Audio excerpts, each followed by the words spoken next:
पुरी सिंहद्वार सामने सुना बेसरू मु सुना माकुनी लोकार्पित।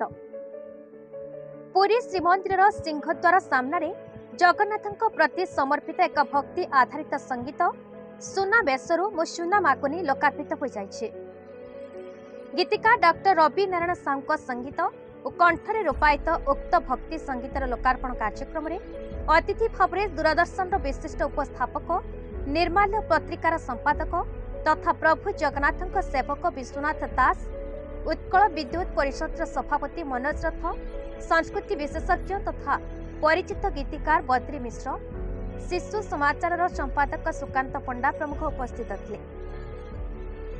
उल्लेखयोग्य जे डॉक्टर साहू जड़े शिशु साहित्यिक और गीतिकार भावे सुपरिचित। निज कंठरे यूट्यूब रे गाइथिबा गीत मानक मध्य एहा तांकर तृतीय गीत।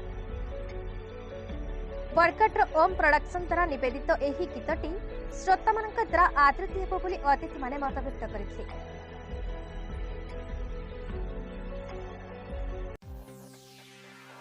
बरगढ़ जिलार टिकला त्रिपाठी रिपोर्ट, भारत न्यूज।